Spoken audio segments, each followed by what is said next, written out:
को नहीं लगता कि जो दलित और आदिवासी और बहुजन जो कंसेप्ट पे हमारे तमाम नेता अपनी बात बोलते हैं वो बेसिक कंसेप्ट पर नहीं आ पाते हमारे कि बहुजन कॉन्सेप्ट है, बहुजन बना नहीं है, वो बनने की प्रक्रिया में है। तो इसका मतलब ये है कि बहुजन कॉन्सेप्ट की ओनरशिप तो दलित की है, और जब तक ये ओनरशिप ओबीसीज नहीं लेंगे, माइनॉरिटीज नहीं लेंगे, आदिवासी नहीं लेंगे, तो बहुजन का मतलब दलित ही रहेगा। बहुजन की जो अवधारणा है उसकी वैज्ञानिक समझ क्या है? हमारी जो लड़ाई है वो लंबी लड़ाई है, लेकिन हमारे जो योद्धा हैं वो थके हुए हैं, थक जाते हैं।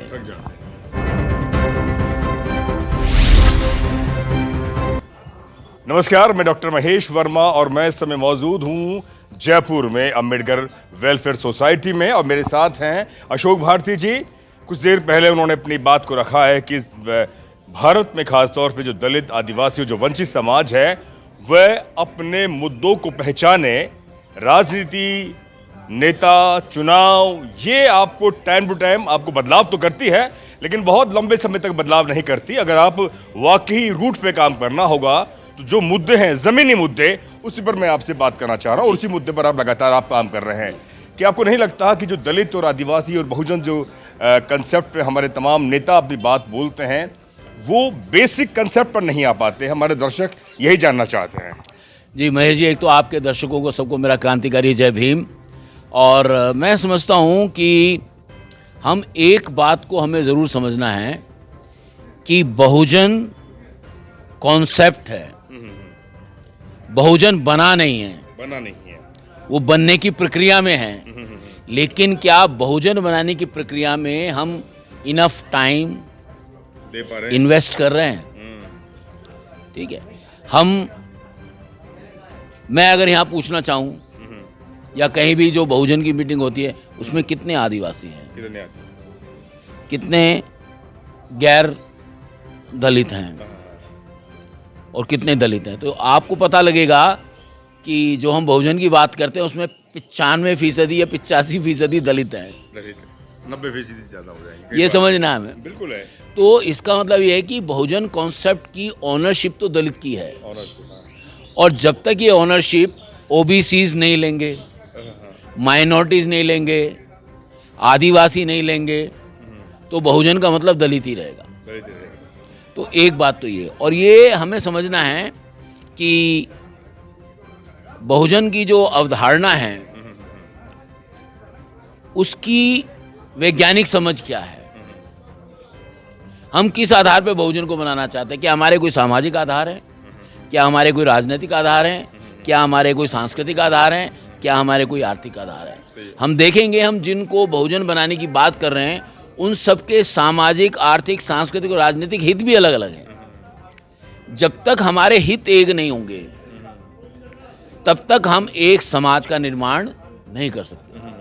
और हमको ये समझना है, ये मुझे लगता है कि हमको समझना है कि इन जो बिखरे हुए समूह हैं, इन समूहों में सांस्कृतिक एकता कैसे होगी।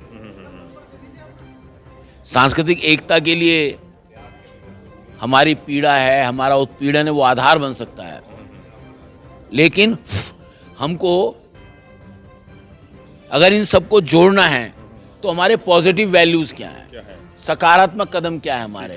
एक चीज़ ये, तो मैं समझता हूँ कि एक बात तो मैं ये कहना चाहता था कि Bahujan is in process of formation है, अभी बना नहीं। दूसरा ये कि हमारी जो लड़ाई है वो लंबी लड़ाई है, लेकिन हमारे जो योद्धा हैं वो थके हुए हैं, थक जाते हैं। वो बहुत कम समय में बहुत कुछ अचीव करना चाहते हैं जो संभव नहीं है। हम चाहते हैं कि हम स्प्रिंट करें, जबकि हमारे समाज की लड़ाई स्प्रिंट नहीं है, वो रिले रेस है। डॉक्टर अंबेडकर से पहले बहुत सारे लोगों ने उस रेस को लड़े।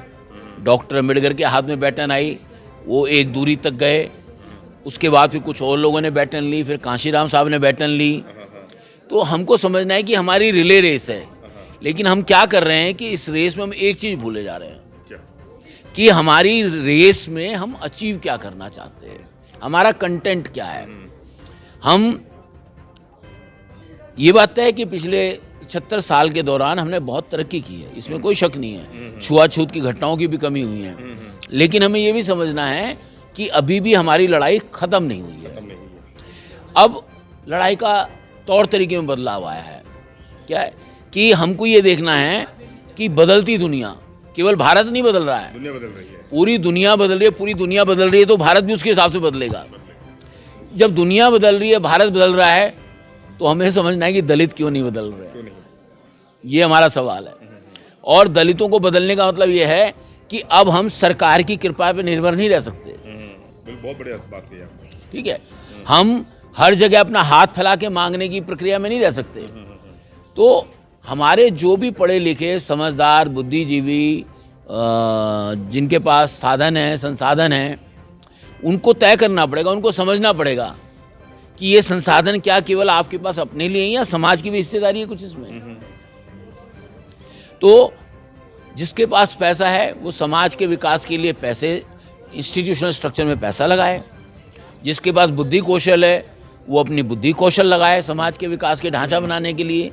जिसके पास जनता है वो जनता लगाए। हो ये रहा है कि हम एक दूसरे के ऊपर उंगली उठा रहे हैं और अपने ऊपर उंगली नहीं उठा रहे। एक सवाल बहुत बड़ा कि आपने अपने संवाद में कई बार बोला है कि जो हमारे प्रोफेसर्स हैं, शिक्षक हैं, ब्यूरोक्रेट्स हैं, वह अपनी जिम्मेदारी नहीं निभाते। रिटायर्ड होने के बाद में सबको नेता बनना है। आपने कहा कि प्रोफेसर्स आखिरकार क्या रहे हैं, गांव में क्यों नहीं जाते, है ना।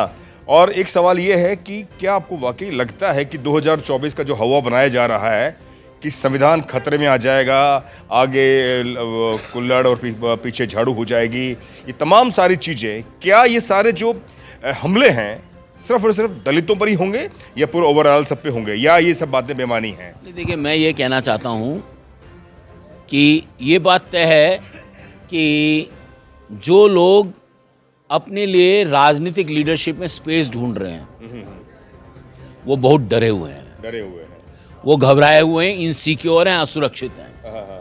अब उस असुरक्षा को दिखाने के लिए उनके पास कोई रास्ता नहीं है, कोई संवाद ही नहीं है। तो वो संविधान और इन सब प्रक्रियाओं का सहारा ले रहे हैं। मैं समझता हूँ कि ये देश और इस देश की जनता इतनी मजबूत है कि वो लोगों को ठीक करने की स्थिति में है।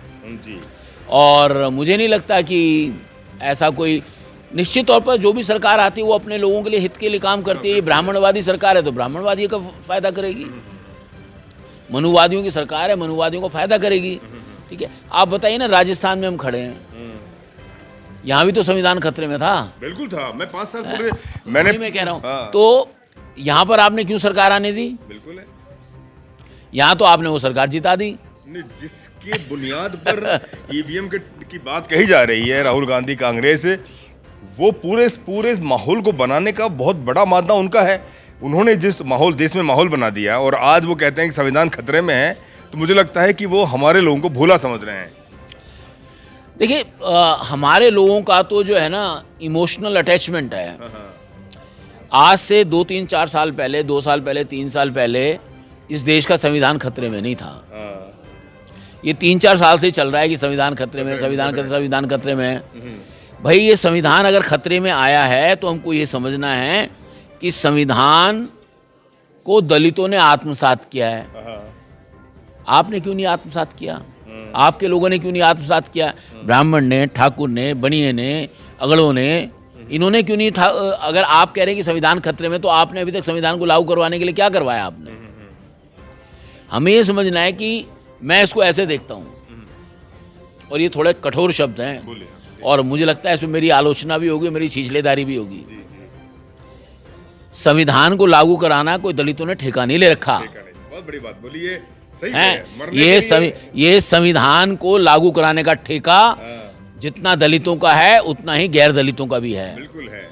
तो लेकिन ये है क्योंकि हमारी भावनाएं उसके साथ जुड़ी हैं, क्योंकि हमको अधिकार उससे मिले हैं, हम तो लड़ेंगे हैं, लेकिन हमारे कंधे पे रख के बंदूक नहीं चलाई जा सकती।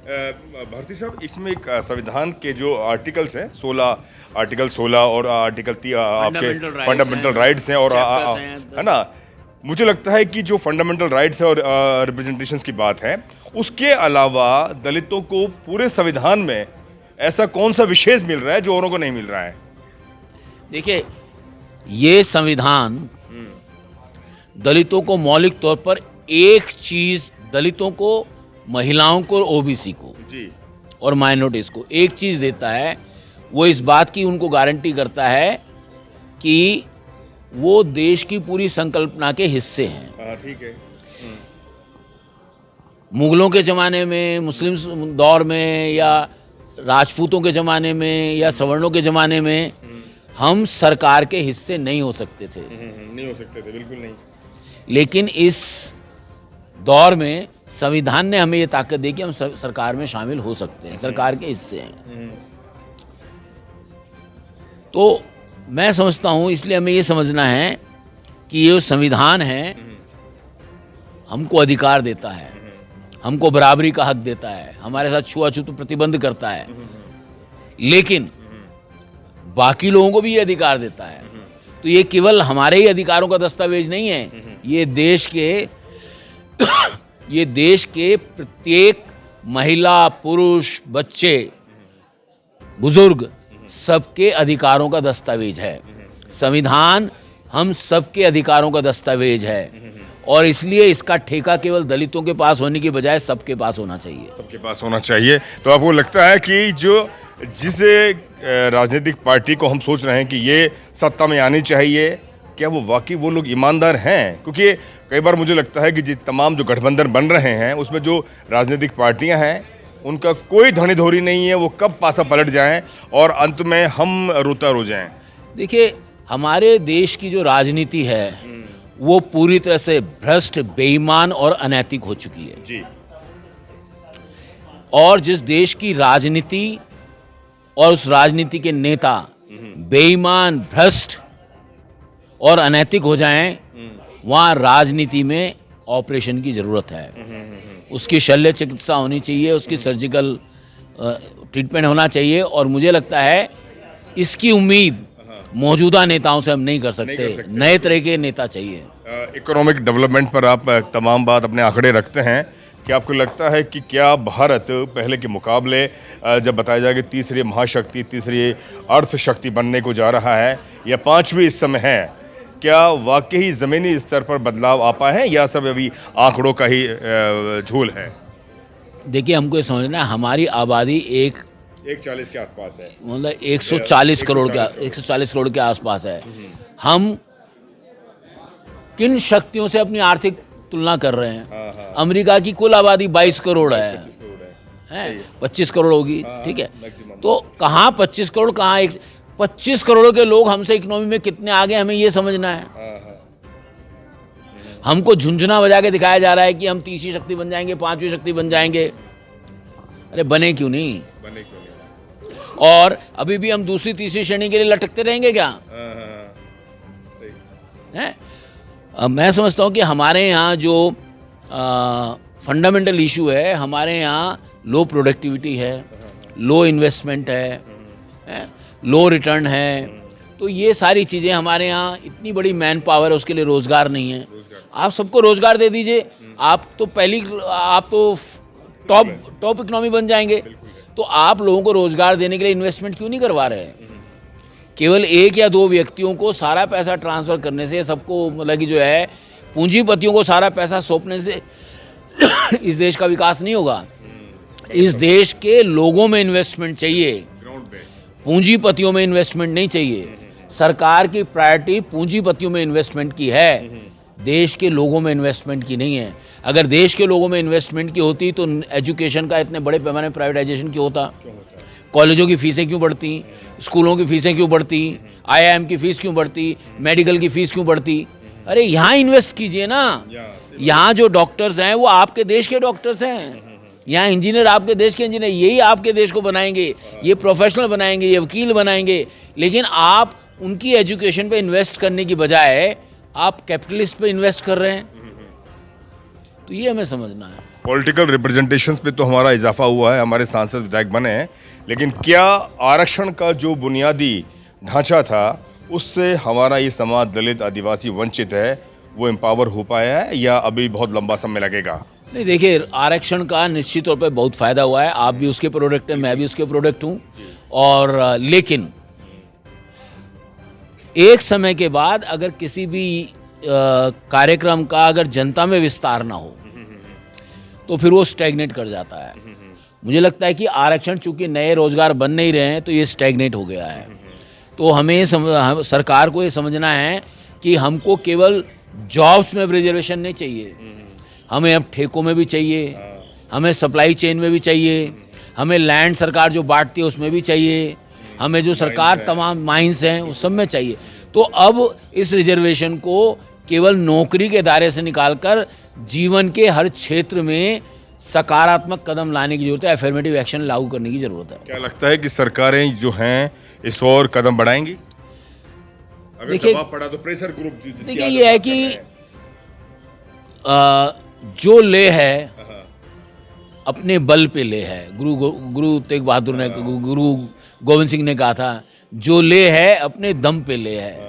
अगर हमें चाहिए तो हमें अपने को दम लाना पड़ेगा। और मुझे लगता है कि ये जो आज का सम्मेलन है उस दिशा में एक कदम हो सकता है, लेकिन क्या हम स्पष्ट हैं कि हमें क्या चाहिए? चुनाव तो 4 महीने की बात है, 2 महीने की बात है। अगले महीने चुनाव हो जाएगा, डुगडुगी बजी, डुगडुगी खत्म। फिर कौन आएगा, कौन सरकार बनाएगा? आप सरकार बनाने की लड़ाई नहीं है, लड़ाई असली सरकार से काम लेने की है। लेकिन हम क्या कर रहे हैं? हम सरकार बनाने की लड़ाई में शामिल होकर सरकार से काम लेने की बात नहीं कर रहे। हमारे पक्ष की सरकार नहीं आएगी, हम उसके साथ इंटरेक्ट ही नहीं करेंगे, हम उसके साथ बात ही नहीं करेंगे। क्यों नहीं करेंगे? अरे प्रधानमंत्री मोदी हो जाए, बहन मायावती हो जाए, कोई और हो जाए, है तो देश का प्रधानमंत्री, कोई भाजपा का प्रधानमंत्री थोड़ी है। हमें उससे भी काम लेना है। तो ये सरकारों से काम लेना हमारे पर्सपेक्टिव में नहीं, क्योंकि हमारे लोगों ने समझा है कि हमारे लोगों की आदत बन गई, ना नॉर्मल तेल होगा ना राधा नाचेगी। हैं क्या है कि वो चाहते हैं या तो हमारी सरकार बन जाए, ना तो हम कुछ ना करेंगे। नेकडोर का अनुभव ये है कि हमने जब जब सरकार पर दबाव डाला है तब तक हमारे समाज के काम हुए हैं। और इसमें मैं समझता हूँ कि आपको पता है एट्रोसिटी एक्ट हुआ था जिसमें हमने भारत बंद किया था। हटाना वो एट्रोसिटी एक्ट को सर हुआ ना, सुप्रीम कोर्ट ने माफ़ी मांगी उस पर। रविदास मंदिर तोड़ा दिल्ली में, उस पर इतनी बड़ी लड़ाई हुई। सरकार ने कहा ना कि नहीं आपको देंगे।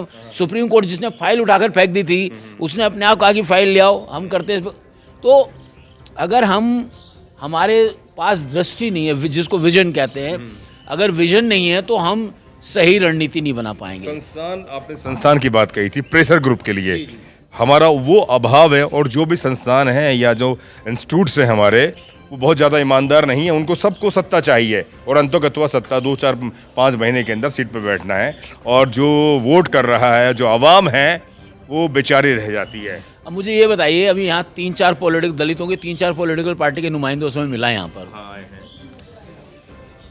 आप दिल पर हाथ रखकर बताइए, और उन पार्टियों से भी मैं कह रहा हूँ जिसकी सिरमौर बहन मायावती हैं और भी बहुत सारे लोग हैं, क्या आपके पास अपनी पार्टी चलाने के लिए कोई इंस्टीट्यूशनल स्ट्रक्चर है? नहीं है, बिल्कुल नहीं। सही कह रहे हैं आप। अगर आपके पास आपका इरादा तो आप देश की सबसे बड़ी पार्टी बनना चाहते हैं, पर सबसे बड़ी पार्टी बनने की क्या आपके पास तैयारी है? ये सवाल है। ये सवाल हमारे क्या है कि हमारे समाज में रिवाज हो गया है, जो आदमी सही सवाल करे उसको गाली दो, उसको गलौज करो, उसको दलाल बताओ। तो ये जो लैंग्वेज है, ये हमें समझना है कि अगर हमारा आंदोलन बार बार ख़त्म हो रहा है, हमारा आंदोलन एकदम उफान की तरह से आता है फिर गिर जाता है, तो इसकी वजह क्या है कि हमारा आंदोलन उसकी बड़ी वजह ये है कि हमने आंदोलन को स्थायी करने के लिए, चिरस्थायी करने के लिए कोई इंस्टीट्यूशनल स्ट्रक्चर नहीं बनाया। स्ट्रक्चर नहीं है। हाँ, बिल्कुल। बहुत बहुत शुक्रिया। तो बिल्कुल वीडियो अच्छा लगा तो चैनल को सब्सक्राइब, वीडियो को शेयर और ज्वाइन बटन दबाकर आर्थिक मदद कीजिए।